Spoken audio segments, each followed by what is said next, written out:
how to attract more clients as a real estate agent. Welcome to today's morning meeting. I'm Greg Luther, the one guy that meets with you every single week to help you in growing your real estate business. And again, today our topic is attracting more clients as a real estate agent.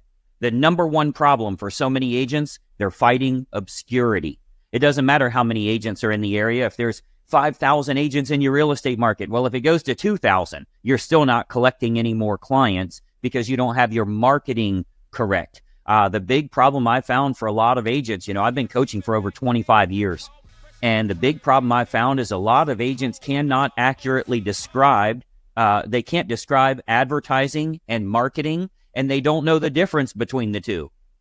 They literally have no description for advertising or for marketing, nor can they tell the difference of the two. So if you don't even know what it is, how are you supposed to do it effectively or profitably for your real estate business? What I've done today is I've created a big list. You'll see me continuously looking at my notes here today as we're going to talk about attracting new clients coming into you. For an awful lot of realtors, the vast majority of their business comes from past clients, referrals, word of mouth, just people that know them. You know why that is? Because they kind of suck at getting new people coming in.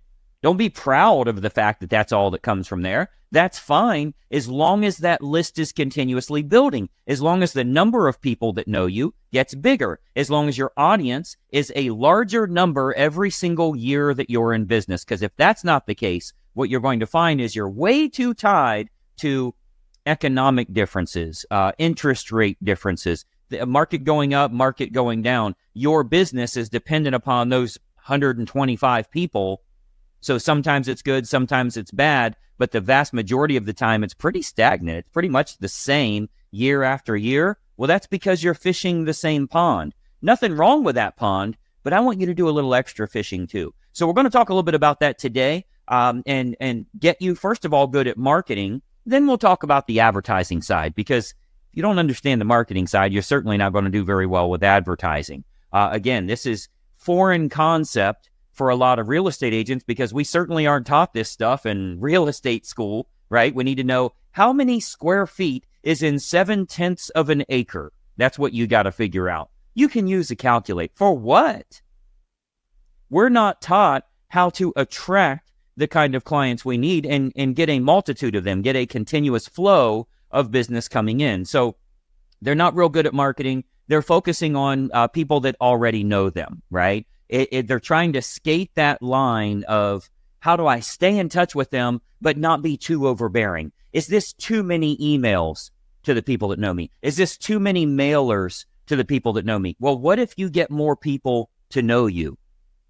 The real problem for so many real estate agents is they're just not growing their list. They're not growing the number of people that know them. Buying leads does you no good if you can't get those leads to know you, like you, and trust you. Ooh, that's a big one. Let me give you that again.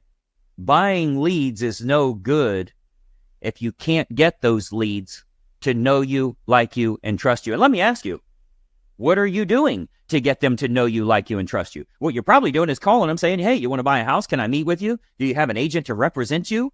You're not doing the things you're supposed to do in order to get them interested in you as a realtor. Today, we're going to revamp all that. Today, I'm going to show you exactly what you can do to make this work for yourself so that anybody that comes in, you can put a big fence around your herd.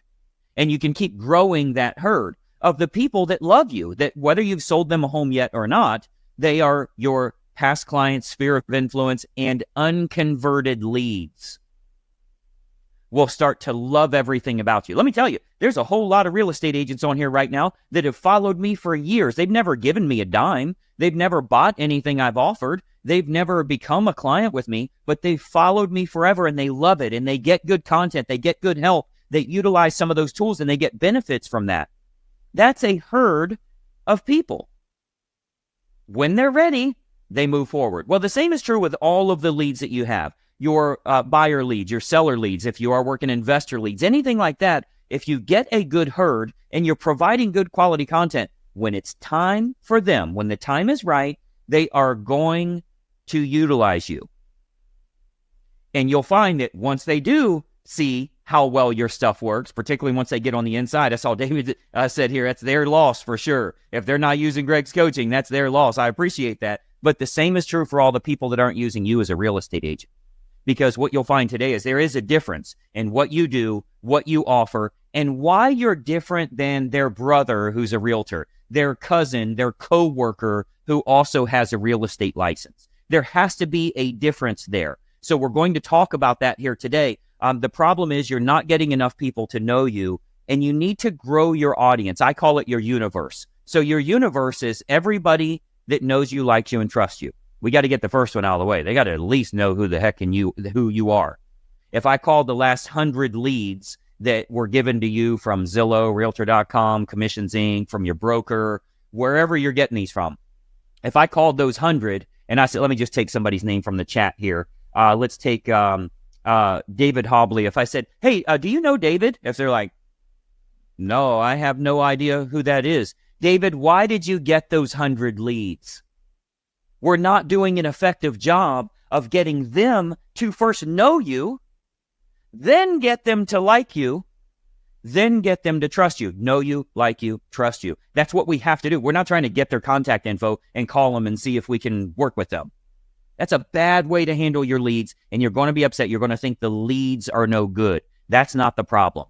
So we'll talk about how we make that happen here today. I got a bunch of stuff I'm going to cover with you, trying to move very quickly so we can get to the goods to help you in growing your business. But what you'll find is, you've got to be fishing in more ponds to get them in your pond, okay? If you've only got 125 fish in there, that's all you've got. And every time a fish gets hungry, you catch a fish. That's every once in a while. But what happens if you continuously stock that pond? What if you keep putting new and bigger fish in there? What if we can create its own ecosystem? What if we can get this pond more productive for us? So my encouragement for you as a real estate agent is to stock your pond with more people that know you, like you, and trust you. And what you'll find is content is designed to show more people who you are and what you do. So if you create a video, if you do a YouTube live, I'm live right now. Who knows what's going to happen? I might have my dog just jump down. She's always behind me here. She just jumped down. If UPS comes, she's going to freak out. If somebody rings the doorbell, I've tried to convince her that murderers don't knock. But for some reason, every time somebody knocks at the door, she believes it's the murderer that's knocking to come in. But it's live. You have no idea what's going to happen. When you create content, it's to get people to know you. Then you've got to do some things to get them to like you and to trust you.